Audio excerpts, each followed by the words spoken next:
धर्म परिवर्तन, जैसे मान लीजिए कोई हिंदू है या कोई मोहम्मडन है, मुसलमान है या कोई ईसाई है, वह अपना धर्म परिवर्तन करके दूसरे धर्म को स्वीकार करता है, तो वो किस विधि से शासित होगा? तो इसका उत्तर ये है, कौन सी विधि शासित होगी, उस पर कौन सी विधि लगेगी। साधारणतः जो है, यदि कोई व्यक्ति हिंदू धर्म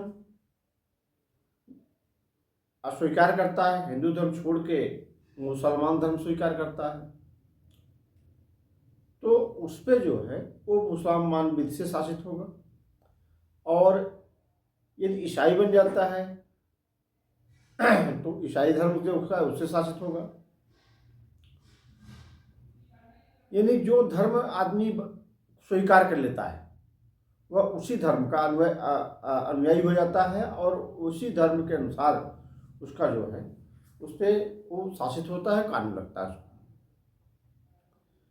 तो जैसे मान लीजिए हिंदू के धर्म, इसका कब परिवर्तन हो सकता है? तो यदि कोई हिंदू मुसलमान धर्म स्वीकार कर लेता है अथवा ईसाई धर्म स्वीकार कर लेता है, तो फिर वो हिंदू नहीं माना जाएगा, हिंदू नहीं रहेगा। उस पर मुसलमान विधि जो है, मोहम्मडन विधि, मोहम्मडन लॉ उस पर लागू होगा, मुस्लिम लॉ लागू होगा उस पर। मुस्लिम धर्म स्वीकार करने लेने पर हिंदू धर्म का परित्याग हो जाता है, अपने आप परित्याग हो जाता है, और वह धर्म जो है अनुयायी, जिसका अनुयायी हो जाता है, वो धर्म उसके ऊपर वो वही कानून लगने लगता है। शरीयत एक्ट 1937 यानी शरीयत अधिनियम 1937 में यह प्रावधान था कि उत्तराधिकार, स्त्रियों की संपत्ति, विवाह विच्छेद, भरण पोषण, महर, संरक्षक, दान, निवास और वक्फ पर यह समस्त मुसलमानों पर मुस्लिम विधि लागू होगी। इन क्षेत्रों में इस पर जो है, इस समस्त पर मुसलमान विधि से जो है, मोहम्मडन लॉ से वो शासित होगा। परंतु शरीयत एक्ट जो है, शरीयत अधिनियम, अब सब प्रकार के प्रॉपर्टी या सब प्रकार के संपत्ति पर लागू नहीं होगी। जैसे कोई खेतिहर मजदूर, चाहे वह मुसलमान हो, चाहे हिंदू हो, चाहे ईसाई हो, चाहे यहूदी हो, जो भी हो,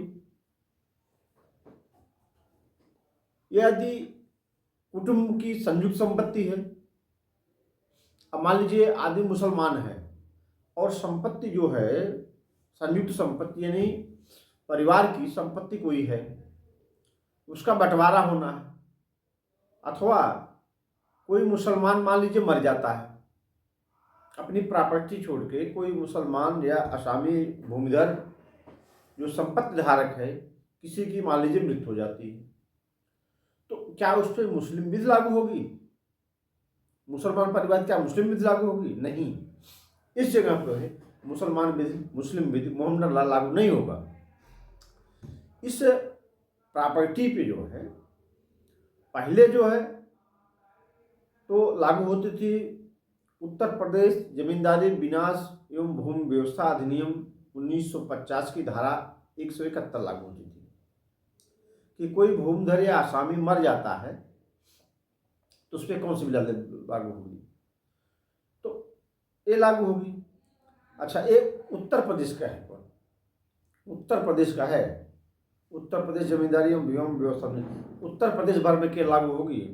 उत्तर प्रदेश के बाहर इसका जुरिस्डिक्शन नहीं है, तो वहाँ पर वो स्टेट की जो है प्रॉपर्टी, वो स्टेट के जो कानून है उस पर लागू होगा, जो उसके लिए बनाया होगा। प्रत्येक स्टेट का अलग अलग कानून है।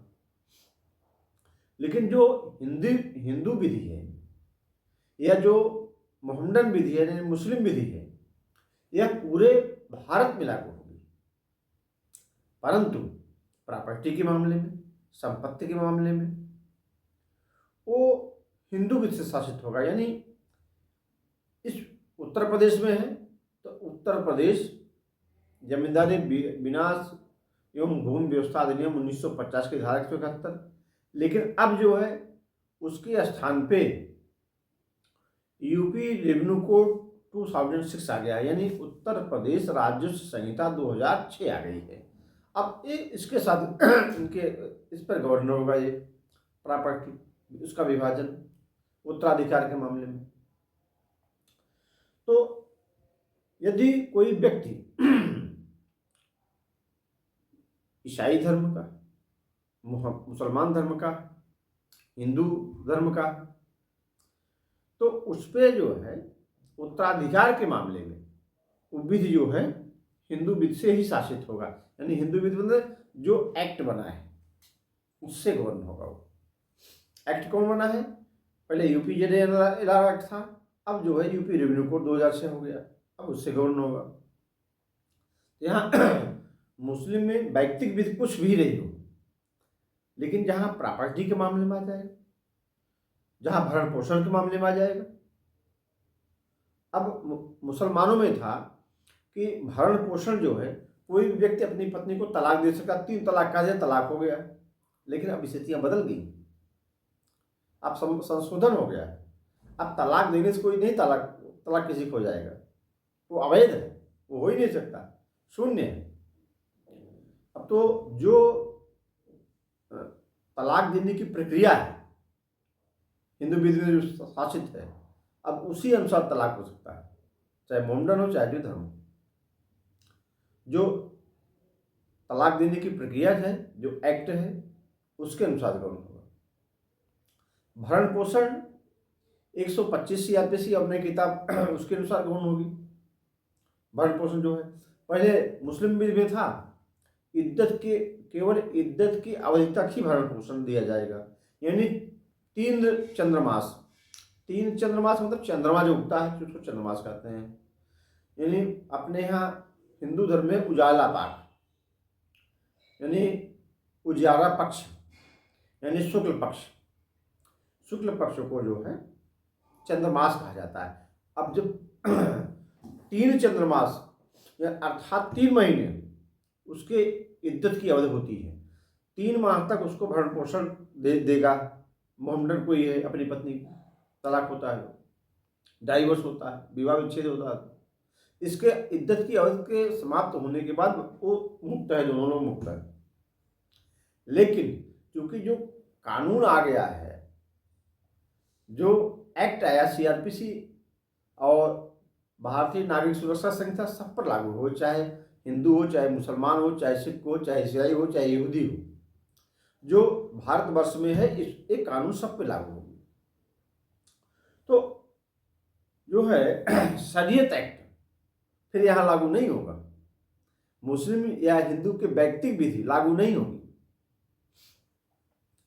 तो धर्म परिवर्तन करने पर वह आदमी जो है अपना धर्म, पीछे वाला जो धर्म है उसका भी अनुयायी हो सकता है, लेकिन लागू उस पर होगा यही धर्म, हिंदू धर्म से शासित होगा, हिंदू विधि से ही शासित होगा। ये जो भरण पोषण और उत्तराधिकार बंटवारा संयुक्त प्रॉपर्टी का।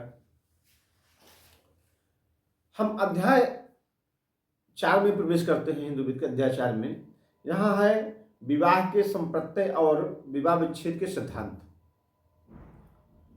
तो विवाह के संप्रत्यय, विवाह जो है शुरू से ही यानी ऋग्वेद से ही विवाह जो है हिंदू धर्म में एक संस्कार माना गया है।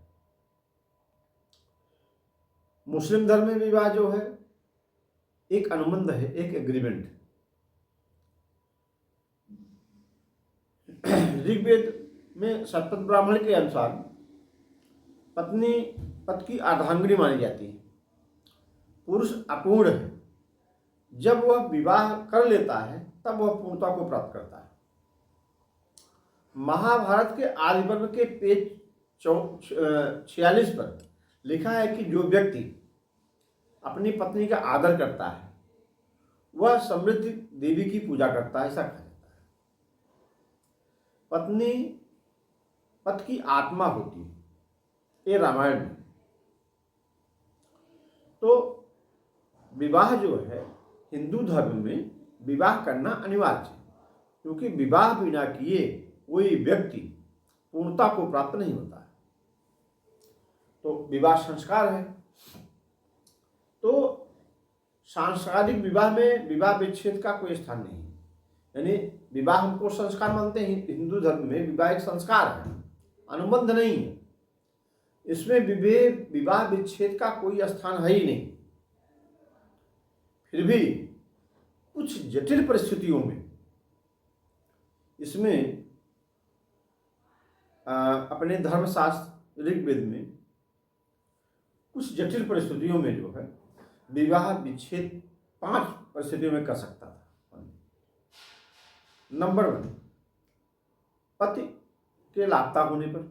यदि पति जो है विवाह किया और उसी समय में पति लापता हो गया और बहुत काल तक उसका पता नहीं चला,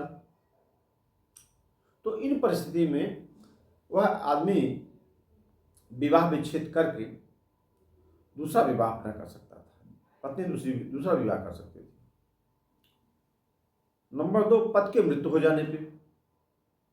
यदि किसी का विवाह हुआ, विवाह संस्कार किसी का हुआ और अल्प समय में उसकी मृत्यु हो जाती, बिना संतानोत्पत्ति हुई उसकी मृत्यु हो जाती, या तुरंत बाद उसकी मृत्यु हो जाती, जैसा भी हो, तो इन परिस्थिति में भी पत्नी दूसरा विवाह अपना कर सकती है। नंबर 3, पति के सन्यासी हो जाने पर। यदि पति संसार छोड़ देता है, सन्यासी हो जाता है, मतलब सन्यासी हो जाने पे ये जो संसार की व्यवस्थाएं हैं इससे वो अपने को अलग कर लेता है। एक प्रकार से माना जाता है कि उसने संसार त्याग दिया है। सन्यासी हो जाने पे वो एक प्रकार से माना जाता है उसने त्याग दिया संसार। तो जो है यदि किसी स्त्री का विवाह, किसी महिला का विवाह किसी पुरुष से हुआ है और वह पुरुष सन्यासी बन जाता है अल्प समय में ही, कुछ समय में ही, तो पत्नी जो है उनसे विवाह विच्छेद कर सकती है और अपना दूसरा विवाह कर सकती है।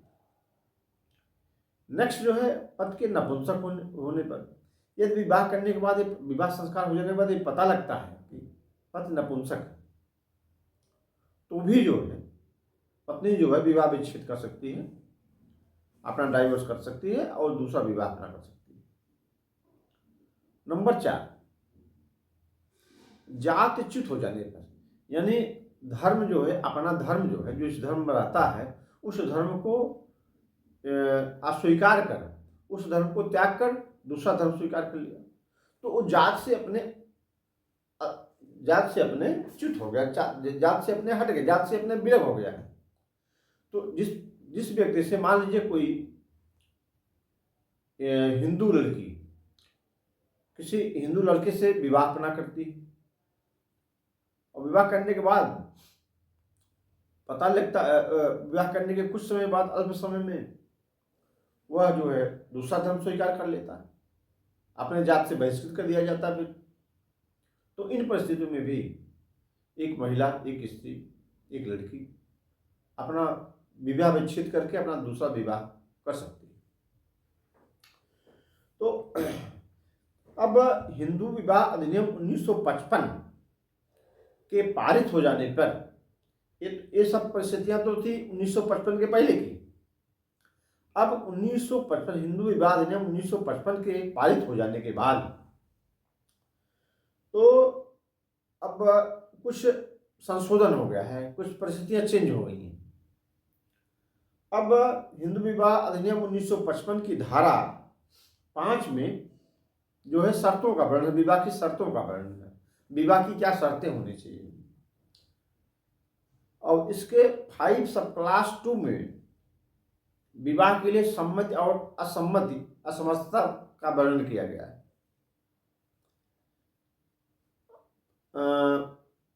5 सब क्लास 3 में विवाह के समय के बारे में ये बताया गया कि विवाह किस उम्र में होना चाहिए।